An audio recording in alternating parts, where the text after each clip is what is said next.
नमस्कार, मैं जयमाला राजन, प्रवक्ता जिला शिक्षा एवं प्रशिक्षण संस्थान फिरोजाबाद। आज हम अपनी क्लास में NCFTE 2009 यानी कि national curriculum framework teachers education 2009 के बारे में अध्ययन करेंगे। क्योंकि ये 2009 में आया था, इसलिए हम इसे 2009 बोलते हैं। तो यानी कि राष्ट्रीय पाठ्यचर्या रूपरेखा शिक्षक शिक्षा, यानी शिक्षकों हेतु क्या पाठ्यक्रम तथा क्या पाठ्य योजना या क्या विषय वस्तु रहेगी, उसके बाद उसका ये एक तरह से फ्रेमवर्क है, एक रूपरेखा है कि शिक्षकों को तैयार करने हेतु क्या रूपरेखा क्या पाठ्यक्रम रखा जाएगा, उसकी रूपरेखा बनाना। तो इसकी आवश्यकता क्यों हुई है? इसकी आवश्यकता इस तरह से भी देखी गई कि 2009 में इस तरह से देखी गई कि 2005 में राष्ट्रीय पाठ्यचर्या रूपरेखा का निर्माण किया गया, वो आया, जिसमें कि शिक्षा के क्षेत्र में काफ़ी बदलाव तथा विषय वस्तु के अंतर्गत भी काफ़ी बदलाव तथा शिक्षा शास्त्र को तथा पेडागोगी को उसमें जोड़ा गया है। तो उसके लक्ष्य को प्राप्त करने के लिए दूसरा RT एक्ट 2009 के आ जाने से शिक्षा का अधिकार अधिनियम निःशुल्क माने अनिवार्य अधिनियम के आ जाने के कारण, शिक्षा के सार्वभौमिकरण के हो जाने के कारण से एक उत्तम प्रकार की यानी कि एक तरह प्रतिभाशाली शिक्षकों को तैयार करने के हेतु एक राष्ट्रीय पाठ्यचर्या रूपरेखा की आवश्यकता का महसूस की गई तथा विभिन्न विचारकों तथा शिक्षाविदों द्वारा महसूस किया गया कि शिक्षक शिक्षा की जो व्यवस्था है या शिक्षक शिक्षा का जो पाठ्यक्रम है उसकी रूपरेखा पुनः से बनाई जाए तथा पुनः से नए नियमों को भी इसमें ऐड किया जाए। तो उन उद्देश्यों को ध्यान में रखकर राष्ट्रीय पाठ्यचर्या शिक्षक शिक्षा रूपरेखा 2009 का निर्माण किया गया है। क्योंकि आज के समय में, वर्तमान समय में एक अभिभावक शिक्षा व्यवस्था में उत्पन्न होने वाली त्रुटियों के लिए शिक्षक को ही दोषी मानता है। हमने देखा है कि शिक्षा का पूरा दारोमदार एक तरह से देखा जाए तो शिक्षक को ही माना गया है कि शिक्षा व्यवस्था हेतु शिक्षक ही जिम्मेदार होता है। तो उन बातों को भी ध्यान में रखते हुए राष्ट्रीय पाठ्यचर्या 2009 की रूपरेखा का विचार आया है कि समाज को संतुष्ट करने के लिए, अभिभावक को संतुष्ट करने हेतु एक शिक्षक के अंदर किन क्वालिटी तथा किन गुणों का विकास हो, किन किन गुणों का विकास किया जा सके जिससे कि वो एक समाज को संतुष्ट कर सके। तो शिक्षक शिक्षा हेतु NCTE जो कि शिक्षक शिक्षा हेतु पाठ्यक्रम का निर्धारण करती है तथा विभिन्न नियमों को निर्धारण करती है, इस संस्था द्वारा प्रोफेसर मोहम्मद सिद्दीकी की अध्यक्षता में NCFTE 2009 को पारित किया गया है। तो NCTF ने इस पाठ्यचर्या को निर्माण करने से पहले जो उद्देश्य ध्यान में रखा गया, एक प्रमुख उद्देश्य जो था, यानी कि वैसे तो कई सारे उद्देश्यों को ध्यान में रखा गया इस पाठ्यचर्या को बनाते समय, लेकिन एक प्रमुख उद्देश्य था कि राष्ट्र की प्रगति हेतु प्रतिभाशाली शिक्षकों का निर्माण करना। यानी कि राष्ट्र की प्रगति अगर हमें देखनी है तो प्रतिभाशाली तथा योग्य शिक्षकों का निर्माण किया जाए, जिससे कि योग्य तथा प्रतिभाशाली बालक तैयार किए जा सकें, क्योंकि आज का बालक कल का राष्ट्र निर्माता, भविष्य निर्माता होता है। तो प्रतिभाशाली शिक्षकों को निर्माण करने हेतु NCFTE 2009 को पारित किया गया है या फिर उसको लाया गया है। तो इसको हम ध्यान में रखें, क्यों लाया गया है ये, कि प्रतिभाशाली शिक्षकों के निर्माण हेतु ये NCFTE 2009 लाया है। यानी कि इसके अध्यक्ष कौन रहे हैं? तो इसके अध्यक्ष हमारे प्रोफेसर मोहम्मद सिद्दीकी। किसके द्वारा पारित करवाया गया? NCTE यानी national council for teachers education के द्वारा ये पारित किया गया है। मुख्य पॉइंट। अब ये तो था मुख्य उद्देश्य कि प्रतिभाशाली शिक्षकों का निर्माण करना है। तो इस मुख्य उद्देश्य को प्राप्त करने हेतु NCTE द्वारा दो मुख्य उद्देश्यों को भी रखा, दो और उद्देश्यों को रखा, जिसको उन्होंने प्रत्यक्ष उद्देश्य और अप्रत्यक्ष उद्देश्य के नाम से बताया कि प्रत्यक्ष उद्देश्य किन प्रत्यक्ष उद्देश्यों को शामिल किया जाए, जैसे कि उचित पाठ्यचर्या यानी कि शिक्षक शिक्षा हेतु पाठ्यचर्या की रूपरेखा तैयार की जाए, और कौन से अप्रत्यक्ष उद्देश्य हैं जिनके माध्यम से प्रतिभाशाली शिक्षकों का निर्माण किया जा सकेगा। तो NCEF 2005 यानी कि बालकों की शिक्षा के संदर्भ में रूपरेखा थी, और NCFTE 2009 शिक्षकों की शिक्षा के संदर्भ में रूपरेखा है। ठीक है, इस हम याद रखेंगे। तो इन्होंने दो उद्देश्यों को ध्यान में रखकर दो उद्देश्यों के अंदर सब उद्देश्यों को और रखा कि इनके अंदर किन किन उद्देश्यों की प्राप्ति की जाए। तो प्रत्यक्ष उद्देश्य क्या होते हैं, इन्होंने प्रत्यक्ष उद्देश्य में बताया कि एक शिक्षक के वे प्रत्यक्ष व्यवहार, यानी शिक्षक के अंदर एक प्रशिक्षु के अंदर वे प्रत्यक्ष व्यवहार डेवलप किए जाएं, उन व्यवहारों को विकास किया जाए जिनके माध्यम से विद्यार्थी के कार्यों व व्यवहार में पूर्णतः सुधार किया जा सके। यानी कि एक बालक के व्यवहार में, शिक्षा के द्वारा व्यवहार में परिवर्तन आता है, हम सब जानते हैं। तो यानी एक बालक के व्यवहार में शिक्षा के माध्यम से किस प्रकार से पूर्णतः परिवर्तन किया जाए, ऐसे उद्देश्यों को उन्होंने प्रत्यक्ष उद्देश्य माना है। यानी कि एक प्रशिक्षु यानी या फिर एक भावी शिक्षक के अंदर ये प्रमुख गुण, यानी कि ये प्रमुख गुण होने चाहिए जिसके माध्यम से प्रत्यक्ष उद्देश्य को प्राप्त किया जा सके। यानी कि शिक्षक के द्वारा ऐसे व्यवहार किए जाएं, यानी ऐसे व्यवहार शिक्षक के अंदर डेवलप किए जाएं जिनके माध्यम से वो बालक में परिवर्तन ला सके, उसके व्यवहार में सुधार ला सके, उसको उन्होंने प्रत्यक्ष उद्देश्य माना है। तो इसके अंदर उन्होंने क्या और गुण योग्यता रखी उसको और जान लेते हैं। तो उन्होंने कहा कि शिक्षक शिक्षा हेतु पाठ्यचर्या का निर्माण, सबसे महत्वपूर्ण कि शिक्षकों को हमें प्रशिक्षित करना है या फिर हमें शिक्षकों को तैयार करना है या प्रशिक्षुओं को जो हमें तैयार करना है उसके लिए पाठ्यचर्या का निर्माण किया जाए। यानी कि ऐसी पाठ्यचर्या बनाई जाए जिससे कि जो प्रत्यक्ष उद्देश्य है इसको प्राप्त किया जा सके, यानी कि बालक के व्यवहार में परिवर्तन किया जा सके, ऐसी पाठ्यचर्या का निर्माण किया जाए। ये NCT द्वारा राष्ट्रीय पाठ्यचर्या शिक्षक शिक्षा को बनाने हेतु रखा गया ध्यान में। दूसरा उद्देश्य इन्होंने ध्यान में रखा कि शिक्षक शिक्षा के लिए उचित समयावधि, यानी कि एक भावी शिक्षक कितने समय में तैयार किया जा सकता है, इसको ध्यान में रखा जाए और उसको ध्यान में रखकर ही नई पाठ्यचर्या या फिर नई पाठ्यचर्या रूपरेखा का निर्माण किया जाए। तीसरा उन्होंने उद्देश्य रखा कि शिक्षक की योग्यता एवं गुणों में विकास, यानी शिक्षक की योग्यता में विकास किया जाए, ऐसी पाठ्यचर्या में विषय वस्तु को रखा जाए, उसके गुणों को विकसित किया जाए, उसके गुणों को और बढ़ावा मिल सके, इन उद्देश्यों को भी इसमें ध्यान में रखा। शिक्षक शिक्षा का मनोवैज्ञानिक यानी एक शिक्षक का विकास, एक शिक्षक होने के साथ साथ एक मनोवैज्ञानिक के रूप में कार्य करता है। यानी कि हम जानते हैं कि एक क्लास में, एक कक्षा में विभिन्न मानसिक स्तर के बालक होते हैं। तो इस तरह से एक शिक्षक को मनोवैज्ञानिक के रूप में भी कार्य करना होता है। दूसरा, एक उत्तम विचारक के रूप में उसे कार्य करना है। तीसरा, एक ज्ञान के सोर्स के रूप में शिक्षक को जाना गया है कि एक बालक सोचता है कि अगर उसे अपने विषय में कोई समस्या उत्पन्न हो रही है तो वो अपने शिक्षक के पास ही जाता है और उसे जानता है कि मैं अपने टीचर्स के पास जाऊंगा तो उसका हल, इसका आंसर मुझे ज़रूर मिलेगा।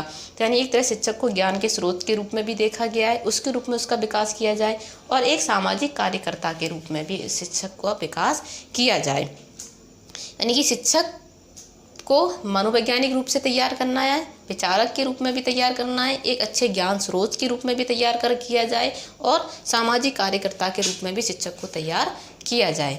ये एक शिक्षक के अंदर गुण अवश्य विकसित होने चाहिए। पांचवा इन्होंने उद्देश्य जो उन्होंने रखा वो था शिक्षक का विकास निर्देशनकर्ता और परामर्शदाता के रूप में भी होना चाहिए, क्योंकि एक शिक्षक पढ़ाने के साथ साथ बच्चे को गाइडलाइन भी प्रदान करता है और उसे करनी भी चाहिए। और बच्चा जहाँ समस्याओं के बीच में उलझता है वहाँ उसको गाइडलाइन तथा निर्देश देकर तथा उसकी काउंसलिंग करके उसका विकास करे। तो ये हैं कुछ प्रमुख यानी कि प्रत्यक्ष उद्देश्य हैं जो एक भावी शिक्षक को तैयार करने के लिए उसके अंदर विकसित किए जाएं। उन उद्देश्यों को प्राप्त करने के लिए इस नई पाठ्यचर्या रूपरेखा का निर्माण किया गया है।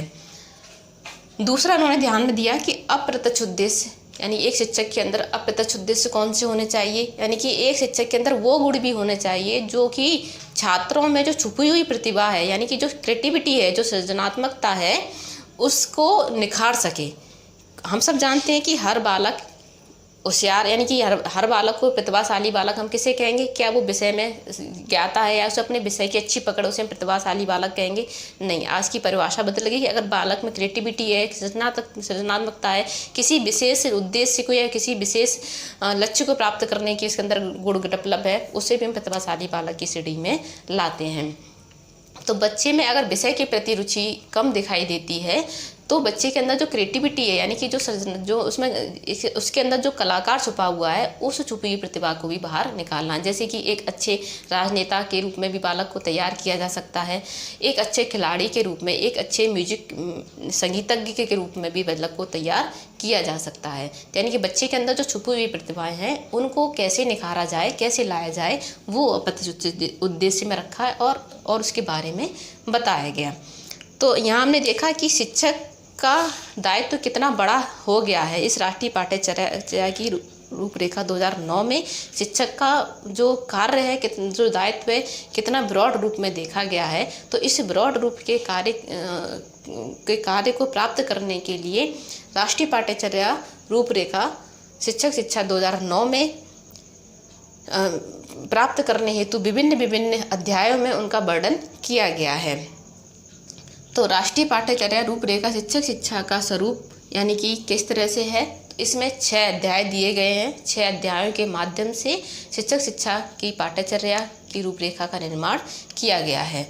तो सबसे पहला इन 6 अध्यायों में से पहला अध्याय है शिक्षक शिक्षा के संदर्भ, सरोकार व दृष्टिकोण, यानी शिक्षक शिक्षा किस प्रकार से हो, शिक्षा का दायित्व क्या है, शिक्षक के कार्य क्या हैं, शिक्षक शिक्षा कैसी हो, कैसी रहेगी, इसके बारे में संपूर्ण जानकारी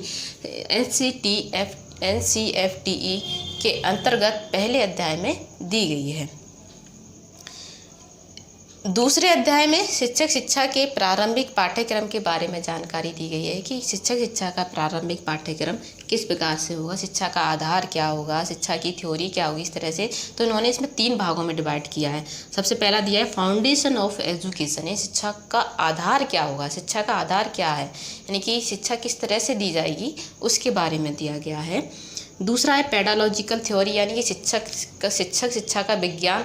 प्रत्येक विषय को पढ़ाने के लिए हम किसी एक विधि यानी किसी एक शिक्षण विधि या किसी एक शिक्षण सूत्र का प्रयोग नहीं कर सकते। जैसे कि अगर हमें विज्ञान विषय को पढ़ाने हेतु जिस शिक्षण विधि का या जैसे शिक्षण सूत्र का यूज़ करते हैं, उस शिक्षण विधि या उस शिक्षण सूत्र का प्रयोग हम इंग्लिश विषय को पढ़ाने हेतु नहीं कर सकते हैं। तो यानी कि प्रत्येक विषय को पढ़ाने के लिए उसकी क्या शिक्षा विज्ञान होगा, उसके बारे की जानकारी इसके अंतर्गत दी गई है और इसकी रूपरेखा तैयार की गई है। प्रैक्टिकल और इंटर्नशिप, यानी कि इसमें शिक्षक शिक्षा के हेतु ये 3 चीज़ें प्रमुख रूप से रखी गई हैं। तो प्रैक्टिकल और इंटर्नशिप के माध्यम से शिक्षक प्रशिक्षुओं में संप्रेषण क्षमता का विकास करना, कौशल क्षमता का विकास करना तथा उसे स्व अनुभव प्राप्त करने का अवसर दिया जाता है। तो इस तरह से इन 3 चीज़ों को आधार बनाकर शिक्षक शिक्षा का जो प्रारंभिक पाठ्यक्रम है वो तैयार किया गया है। यानी कि फाउंडेशन शिक्षा का आधार किस तरह से रखा जाए उसके बारे में जानकारी दी है इसके अंतर्गत। पेडालॉजिकल थ्योरी, यानी कि प्रत्येक विषय के पढ़ाने हेतु क्या शिक्षा शास्त्र है, क्या शिक्षा विज्ञान का यूज़ किया जाएगा, उसके बारे में इसके अंतर्गत बताया जाता है। तीसरे में प्रैक्टिकल इंटर्नशिप के माध्यम से प्रशिक्षुओं में कौशलों का विकास, स्व अनुभवों का विकास किया जाता है, संप्रेषण क्षमता का विकास किया जाता है। तो इस तरह से दूसरे अध्याय में शिक्षा के प्रारंभिक पाठ्यक्रम के बारे में जानकारी दी गई है। तीसरा अध्याय है शिक्षक शिक्षा योजना का पुनर्गठित कार्यक्रम। NCFTE 2009 के आने से पहले भी शिक्षक शिक्षा प्रदान की जाती रही है।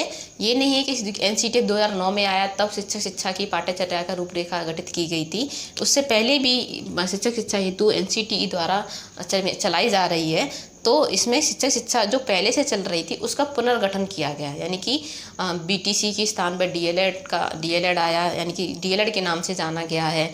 डिप्लोमा ऑफ एलिमेंट्री एजुकेशन आया कि इंटीग्रेटेड शिक्षक शिक्षा कार्यक्रम को जोड़ा गया। तो इस तरह से शिक्षक शिक्षा हेतु जो कार्यक्रम चल रहे थे या जो कहते हैं जो सिलेबस चल रहा था उसका पुनर्गठन किया गया है, उसके बारे में इसमें चर्चा की गई है।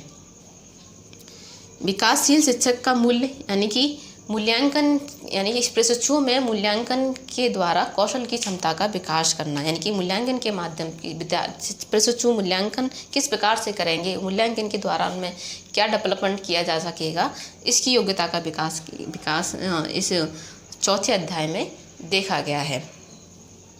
5वें अध्याय में सेवारत शिक्षकों में व्यावसायिक दक्षता, यानी कि जो नई शिक्षण विधियां आती हैं, जो सेवा में है शिक्षक, यानी जो शिक्षण कार्य कर रहे हैं, उन शिक्षकों में जो नई शिक्षण विधियां आती हैं, टेक्निकी आती हैं, नवाचार देखे जाते हैं शिक्षा के क्षेत्र में, अनुसंधान जो होते हैं